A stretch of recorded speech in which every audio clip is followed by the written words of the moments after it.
오늘 우리들에게 주시는 하나님의 말씀 시편 92편 1절에서 8절 말씀입니다. 지존자여 시편금과 비파와 수금으로 여호와께 감사하며 주의 이름을 찬양하고 아침마다 주의 인자하심을 알리며 밤마다 주의 성실하심을 베품이 좋으나이다. 여호와여 주께서 행하신 일로 나를 기쁘게 하셨으니 주의 손이 행하신 일로 말미암아 내가 높이 외치리이다. 여호와여 주께서 행하신 일이 어찌 그리 크신지요. 주의 생각이 매우 깊으시나이다. 어리석은 자도 알지 못하며 무지한 자도 이를 깨닫지 못하나이다. 악인들은 풀같이 자라고 악을 행하는 자들은 다 흥왕할지라도 영원히 멸망하리이다. 여호와여 주는 영원토록 지존하시나이다. 이 말씀 가운데 성령께서 함께 하시기를 기원합니다. 사순절 셋째 주일입니다.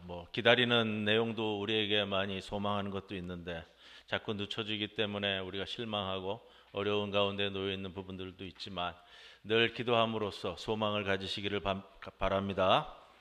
우리가 성경의 가르침을 알기 쉽게 그리고 기억하기 쉽게 그것을 적용하기 쉽게 잘 정리해서 차근차근하게 이론을 만들어 놓는 것을 교리라고 합니다. 근데 그 교리 중에서도요, 신앙적 교리라는 것이 있어요. 교리라고 한다면 우리가 좀 어렵게 느껴지기도 하고 고루하게 느껴지기도 하잖아요. 그러나 우리가 우리 신앙을 붙들고 살기 위해서 내 심령에 남아있는 그 어떤 것이 존재해야만 나를 지탱해 줄 수 있는 힘이 되는 겁니다. 그런 면에서 오늘 말씀드리고자 하는 것은 여러분, 우리 신앙의 여정에서 자주 등장하는 단어가 있습니다. 그 단어가 뭐냐 하면 궁극적이라는 말이에요. 궁극적. 예를 들면 궁극적 구원, 궁극적 승리 이런 말들을 씁니다. 여러분, 궁극적 구원이라는 말은요, 이런 의미죠. 우여곡절을 많이 겪지만 마지막에 가면 구원받는다. 때로는 넘어지고 자빠지고 실패하고 때로는 절망하고 좌절하기도 하지만 마지막에 가면 반드시 우리는 승리한다. 그럴 때 우리가 그것을 궁극적 승리 이렇게 말합니다. 하나님께서 성령을 통해서 우리 가운데 역사하시고 은총을 베푸시기 때문에 우리가 때로는 시련의 바다를 지나가기도 하고 환난의 골짜기를 지나가기도 하지만 궁극적으로는 우리가 승리할 것입니다. 이런 것들이 우리 신앙생활 가운데 굉장히 많이 강조되어 있습니다. 우리가 성경을 배우고 나누면서 하나님이 하시는 일들을 보면 우리로서는 궁극적이다라는 말을 갖다 붙일 수밖에 없는 경우를 많이 만납니다. 하나님이 하시는 일이 너무나 놀랍거든요. 목사가 주로 하는 게 성도들 사는 것을 보고 기도하고 말씀을 나누면서 지켜보고 하면서요. 어떤 경우는 어느 집사님 가정을 보면 제가 개인적으로 이런 생각이 들 때도 있습니다. 하나님, 저 가정이 소망이 있겠습니까? 하나님, 제가 볼 때는 하나님 저 가정은 이제 끝 아닙니까? 아무런 앞날에 미래가 없습니다 라고 여겨지는 것 같은 순간이 있는데 나중에 가서 보면 그게 아니라는 겁니다. 하나님이 놀랍게 반전도 시키시고 생각지도 못한 방법으로 하나님께서 우리의 길을 여셔서 은혜롭게 그 가정과 모든 것들을 인도해서 합력하여 선을 이루는 경우가 허다합니다. 그래서 우리가 하나님 구원의 말씀을 나누어 갈 때에 합력하여 선을 이룬다 이런 단어를 쓰는 거죠. 그럴 때 우리가 설명할 수 있는 단어는 궁극적이라는 말밖에는 사용할 것이 없다는 겁니다. 아무리 환난을 당하고 아무리 시련을 당해도 궁극적으로는 우리가 승리할 것이고 궁극적으로는 하나님께서 우리를 붙들고서 구원시킨다는 그런 말씀이 담겨져 있는 것이죠. 우리가 지금은 어려움과 곤고함 속에서 하루하루를 지켜보며 기다리고 있지만 여러분, 저는 궁극적으로 하나님께서 우리를 승리케 하시리라고 믿습니다. 여러분, 혹 자녀를 키우시다가 이런 생각이 들 때도 있죠. 아이고, 이 녀석 이렇게 커서 앞으로 뭐가 되겠나 싶을 때가 있습니다. 여러분, 자녀를 가르치고 양육하다 보면 이것들 이렇게 커서 앞날에 무슨 소망이 있겠나 싶을 때가 혹시 있으면 오늘 제가 드린 이 표현, 이 단어를 꼭 기억하시기 바랍니다. 하나님께서 우리 자녀 앞날에게도 궁극적 은혜를 적용시키실 겁니다. 궁극적 은혜 속에는 궁극적인 승리, 궁극적 구원, 궁극적 열매, 이런 것들이 전부 다 담겨져 있다고 말씀드립니다. 교회든 가정이든 성도들이든 하나님께서 우리에게 주시는 모든 은혜들은 마지막에 가면 하나님 나라에서 열매 맺게 만드는 하나님의 놀라운 그리고 신비로운 역사가 그 속에 담겨 있다는 겁니다. 이걸 우리가 이렇게 표현합니다. 하나님의 섭리. 이걸 우리가 또 이렇게 표현합니다. 하나님의 경륜. 경륜이라는 단어는요, 여러분 이런저런 표현들이 있지만 이 말에 성서적으로 표현할 때는 이런 겁니다. 세상을 다스린다라는 표현이죠. 하나님의 경륜 하면요, 하나님께서 이 세상을 끝내 이끌어 가시는 방법이다, 이런 표현입니다. 그래서 하나님의 섭리와 경륜을 담아서 오늘 여러분과 나누는 굉장히 중요한 표현이 이 궁극적이라는 겁니다. 오늘 본문 시편은 부제가 붙어 있습니다. 그런데 저자가 누구인지는 모릅니다. 제목은 안식일의 찬송시 이렇게 붙어 있습니다. 여러분, 우리에게는 이게 제목으로 보이고요, 부제라고도 얘기를 하는데 실제로는요, 원어 성경을 보면 이게 1절이더라고요. 그래서 부제가 붙어져 있는 것들은 항상 그것이 1절로 시작되는 시편의 말씀이고요. 그래서 부제가 있는 시편 말씀들은 항상 우리가 보는 성경 말씀보다 절수가 하나가 더 많아요. 안식일의 찬송시 하면서 오늘 우리에게 주시는 말씀의 기본은 그겁니다. 하나님이 베푸신 은혜와 경륜을 보라. 시편 90편부터 시편이 5편으로 나눠져 있는데 이 시편 90편부터 4권이 시작된다 합니다. 1권, 2권, 3, 4, 5권이 각기 가지고 있는 주제들이 약간씩 달라요. 근데 90편이 시작이 되면서 4권이 시작되는데 91, 92편까지 오면서요, 90편, 91편, 92편 이 시편의 말씀이 좀 독특한 단어 표현을 가지고 있는 게 있어요. 어떤 말이냐면 아침마다 밤마다 묵상한다. 아침마다 밤마다 이 표현을 반복합니다. 오늘 본문 1절에서 3절 중간에 아침마다 주의 인자하심을 알리며 밤마다 주의 성실하심을 베품이 좋으나이다. 여러분, 아침마다 밤마다, 아침마다 밤마다, 이걸 제가 궁극적이라는 단어로 연결시켜 보면 하나님께서는 궁극적으로 마지막에 우리를 승리케 하시고 열매 맺게 하시고 하나님께서 마지막에는 구원의 역사를 합력하여 선을 이루실 것인데, 그 궁극적인 그 날을 바라보며 우리는 아침마다 밤마다 뭘 하고 살아야 될 것인가 보여줍니다. 오늘 이 시편 말씀은 굉장히 중요한 것을 일러주는데, 우리 시편 봉독에 우리 한명희 권사님이 봉독해 주신 91편과 같이 보시면 91편 2절 말씀을 보세요. 나는 여호와를 향하여 말하기를 그는 나의 피난처시요 나의 요새요.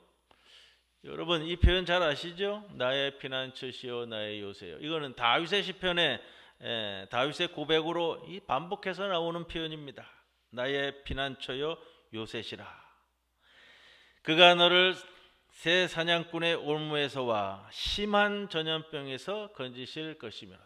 이 심한 전염병에서 건지실 것이미로다. 이 시편 91편은요, 우리가 코로나 기간에 교회에서 많이 인용된 성경 구절이에요. 여러분 기억하시죠? 궁극적으로 전염병에서 노임을 받았던 우리의 경험과 역사가 있잖아요. 그가 너를 그의 깃으로 덮으시리니 내가 그의 날개 아래에 피하리로다. 그의 진실함은 방패와 손방패가 되시나니. 여러분, 여기 진실함이라는 표현이 있어요. 진실함. 오늘 본문의 92편 1절에도 주의 성실하심이라는 단어를 쓰는데 이 원어에서는 같은 단어를 쓰더라고요. 진실하심, 성실하심, 또 같은 의미의 표현입니다. 인자하심. 방패와 손방패가 되시나니. 여러분, 오늘 중요한 게 하나 더 있습니다. 우리가 전염병에서 이기고 우리의 환난과 고난에서 이기고 궁극적 승리의 은총을 누리기 위해서 우리가 가져야 될 우리의 수단이 무엇이냐? 여러분, 우리의 수단이 그럼 무엇이 있어야 되겠느냐? 우리가 가지는 수단은 하나님의 방패와 손방패, 또 여러 가지 것들이 있는데 이것들은 궁극적으로는 하나님의 인자하심과 성실하심과 진실함, 이거라는 겁니다. 우리가 오늘 말씀 마치고 부를 찬송을 제가 546장을 골라놔서요 찬송할 터인데, 가사에 보면 주가 주신 약속의 말씀 위에 굳게 선다, 이 표현이 나옵니다. 하나님께서 우리에게 주시는 궁극적인 은총의 약속의 말씀, 그 속에 담겨있는 하나님의 신실하심, 진실하심, 하나님의 인자하심과 우리를 불쌍히 여겨주시는 그 은혜를 우리가 붙잡는 거죠. 이게 오늘 우리의 방패가 된다는 겁니다. 그래서 하나님의 인자하심의 방패를 가지고 그 다음에 5절 말씀에 너는 밤에 찾아오는 공포와 낮에 날아드는 화살과, 밤낮이 없다라는 겁니다. 어두울 때 퍼지는 전염병과 밝을 때 닥쳐오는 재앙을 두려워하지 아니하리로다. 1000명이 너의 왼쪽에서 10,000명이 너의 오른쪽에서 엎드러지나 이 재앙이 너에게 가까이 하지 못하리로다. 이 말씀을 읽을 때마다 드는 표현이에요. 할렐루야. 오늘 우리 장로님 기도하실 때도 또 여러 가지 이야기가 나오지만 우리에게 닥친 재앙과 같은 상황, 또 거기다 엎친 데 덮친 격으로 지난 주간에는 또 지금 산불이 날립니다. 참 우리가 이렇게 산불이 전국 방방곳곳에서 날린 적이 없잖아요. 그러나 얼마나 놀라운 은총이 우리에게 벌어질지. 근데 오늘 여기 말씀해 보니까 이 재앙이 너에게 가까이 하지 못하도록 하나님께서 지키신다. 그 은혜를 우리에게 보여주고 있다는 것을 살필 수 있습니다. 오직 너는 똑똑히 보리니 악인들이 당하는 모습을 내가 보리로다. 내가 말하기를 여호와는 나의 피난처시라 하고 지존자를 너의 거처로 삼았기 때문에, 이게 우리의 신앙이에요. 이 재앙 가운데에서 여호와는 나의 피난처시고 지존자를 나의 거처로 삼았기 때문에 우리가 오늘 이런 은총을 누리게 될 것이다 라는 소망을 붙들고 가는 겁니다. 여러분, 동일합니다. 하나님의 긍휼하심과 진실하심이 우리 가운데 늘 있기 때문에 그것에 근거해서 하나님의 성실하심과 인자하심, 우리를 붙잡고 궁극적으로 승리해 주신다는 믿음이 우리 가운데 놓여져 있어야만 합니다. 그래서 시편 92편 1절에서 지존자여 시편금과 비파와 수금으로 여호와께 감사하며 주의 이름을 찬양한다 했습니다. 호흡이 있는 자는 전부 다 찬송하러 가면서 승리의 영광을 하나님께 노래하고 있는데, 그래서 밤마다 아침마다 이 노래를 우리가 부르고 살아야만 되죠. 우리가 아침마다 밤마다 주님의 말씀을 묵상함이 너무나 좋다고요. 우리가 여호와 하나님의 인자하심과 성실하심을 노래하고 찬송하는 것이 얼마나 우리에게 귀하고 놀라운지 여러분 기억하십시오. 마지막 고난의 여정 가운데 우리가 살아가면서 주님으로부터 받을 수 있는 위로는 세상 사람들이 주는 단순한 마음에 안식을 주는 그런 위로하고는 근본적으로 다르다는 겁니다. 여러분, 우리가 누군가 아프고 곤고할 때 위로하잖아요. 집사님 괜찮습니다. 조금만 참으세요. 원래 또 그런 거 아닙니까? 지나면 다 좋아집니다. 때가 되면 웃을 날들이 있지 않겠습니까? 여러분, 세상의 사람들도 다 위로합니다. TV 프로그램에서도 힐링 프로그램을 하고요. 유튜브에 보면 상담, 심리, 정신과 얼마나 많습니까? 어떤 분들은 가요를 들으며 또 트로트를 들으면서 위로받는다고도 합니다. 요즘은 또 뭐가 속아수단가 안 속아수단가 뭐 집안 여성들이 그 드라마를 보면서 모두 다 눈물 콧물 다 짜고 있다는데, 때로는 노래가, 때로는 글 한마디가, 여러분, 때로는 드라마 한 장면이 우리에게 분명히 위로가 됩니다. 그런데 오늘 시편에서 강조하는 이 위로와 격려는 단순한 그런 위로와 격려하고는 차원이 근본적으로 다르다는 거예요. 우리가 놓여져 있는 삶의 근본적인 자리가 바뀌지 않냐면요, 단순한 위로는 그냥 그거로 끝난다고요. 그냥 내 마음을 한번 울컥하게 만들고 따뜻하게 만드는 그 정도의 위로가 아니고요, 근본적으로 내 삶의 자리를 송두리째 바꾸어서 하나님의 역사에 합당하게 만들어 가시는 실제적인 권능과 능력이 우리에게 위로가 되는 거예요. 그래서 시편의 위로는 마음을 쓰다듬는 선에서 끝나는 것이 아니고 우리의 삶을 궁극적인 승리의 자리로 만들어가는 유일한 하나님의 권능과 능력을 의미합니다. 그렇기에 우리가 하나님의 인자하심과 성실하심과 진실하심을 노래하는 것은 궁극적으로 베푸실 하나님의 섭리의 역사를 바라보고 확신하고 믿고 기다리고 소망하는 우리의 삶의 모든 것들이 다 담겨지는 겁니다. 그것을 통해 내일 우리로 하여금 할렐루야 찬송을 부르게 하는 오늘의 힘이 되는 거죠. 그런 의미에서 오늘 궁극적이라는 이 신앙 단어의 표현은 오늘의 환란이 있더라도 기쁨으로 감당케 만드는, 그리고 오늘 이 자리에서 담대하게 이겨나가게 만드는 얼마나 중요한 우리 신앙의 요소가 되는지 모릅니다. 여러분, 저는 오늘 시편 92편을 통해서 밤마다 아침마다 부르는 우리의 노래의 가장 중요한 핵심을 좀 정리해서 말씀드리려고 합니다.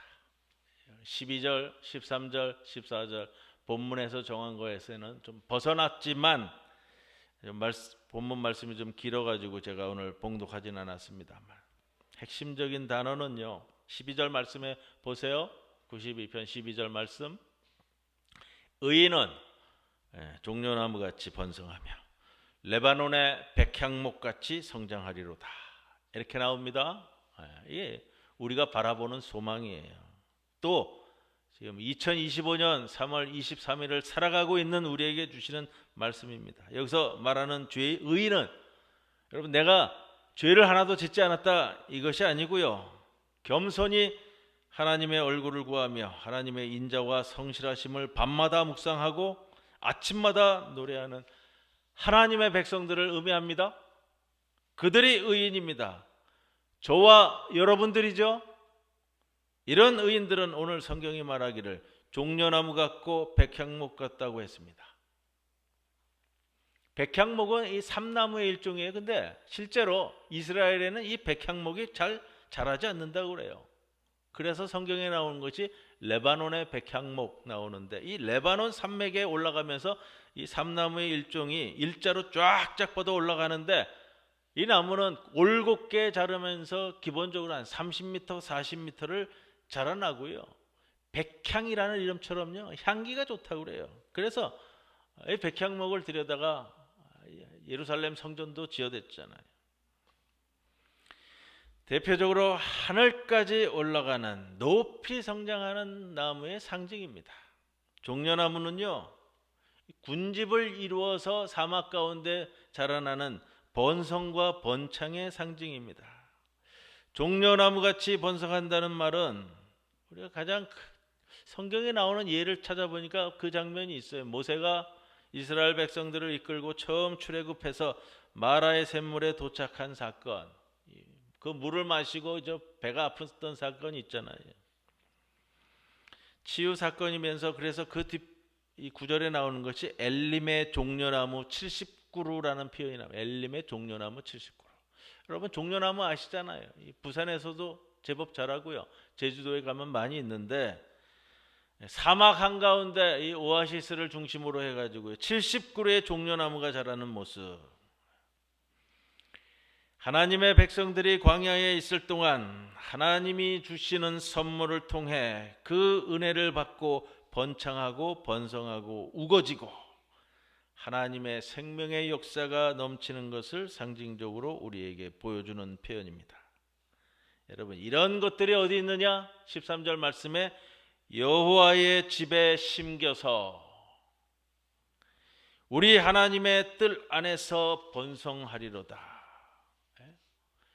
주님의 집 안에서 주의 말씀을 붙들고 있는 의인들에게 세상의 고난과 곤고함이 닥친다 하더라도 오늘 그 곤고한 현장에서 주의 말씀을 소망의 말씀으로 붙들고 오늘도 주의 정의를 부르짖는 자들에게 백향목과 종려나무처럼 주의 뜰 안에서 번성케 하리로다라는 겁니다. 그래서 그런 자는 14절 말씀 보세요. 늙어도 여전히 결실하며 진액이 풍족하고 빛이 청정하니. 여러분 진액이라는 거는요 나무가 마르지 않고 계속해서 광야에서도 그 진액이 솟아나서 나무의 수액이 철철 넘치는 상태를 우리에게 보여줍니다. 놀라운 축복의 모습으로 표현하는 것인데 우리가 잘 아는 것처럼 출애굽의 주인공 모세는 120살 나이가 되었어도 눈에 기력이 쇠하지 아니하고 눈이 침침하지 아니하고 이 표현을 씁니다. 이거 다 이런 은혜하고 같고요. 여러분 저와 여러분은 여호와의 뜰에 심겨진 종려나무요 백향목입니다. 우리 성도들은 연로하시고 머리가 시끗시끗해진다 할지라도 종려나무와 백향목이 되어서 눈이 흐려지지 아니하고 진액이 쇠하지 아니할 것으로 믿습니다. 저와 여러분의 가정에서 자라나는 우리 모든 부산 중부교회 자녀들은 종려나무와 백향목같이 어디에서도 하나님 앞에서 곧고 푸르고 강인하게 자라날 줄로 믿습니다. 여러분 우리가 이 사실을 잊지 아니하고 지금 이 시대의 고난의 시국하에서도 하나님의 자비와 긍휼을 붙들고 하나님의 성실하심과 인자하심을 노래하는 성도가 반드시 되셔야 된다는 겁니다. 오늘 본문 표현에 밤마다 아침마다라는 표현이 있습니다. 오늘 보면 복수형으로 쓰여서요. 그죠? 번역을 하면 이렇게 될 것 같아요. 밤들 아침들. 근데 이렇게 번역이 되면은 맛이 좀 떨어지잖아요. 이 시편 번역은 아마 처음부터 우리 문익환 목사님께서 번역하신 걸로 제가 아는데 아침마다 밤마다 얼마나 맛깔나게 번역했는가 하는 걸 저는 느낍니다. 아침마다 밤마다. 오늘 이후로도 저와 여러분의 모든 아침과 모든 밤은 여호와 하나님의 인자하심과 성실하심을 노래하는 아침과 밤이 되시기를 기원합니다. 그래서 이 찬송의 심으로 오늘은 곤고함 가운데 놓여 있다 하더라도 저와 여러분의 삶이 궁극적 승리의 날을 누리게 되고 하나님의 가장 풍성함과 번성함과 높게 성장하게 만드는 축복의 역사를 경험하는 우리 교회 모든 성도들이 되시기를 주님의 이름으로 간절히 축원을 드립니다. 고마우신 아버지 하나님 감사합니다. 오늘도 저희들을 이 자리에 불러주셔서 주의 말씀 붙들고 위로받게 하시고 주의 말씀을 통해 힘과 권능을 받고 살아가게 하심을 감사드립니다. 앞으로 닥쳐올 또 한 주간 우리에게 모든 일들이 어떻게 다가올지 모르지만 주의 말씀 가운데 궁극적으로 우리를 승리케 하신다는 이 믿음을 갖고 이 소망을 붙들고 살아가는 주의 백성들 되게 하여 주옵소서. 예수님의 이름으로 기도드리옵나이다. 아멘.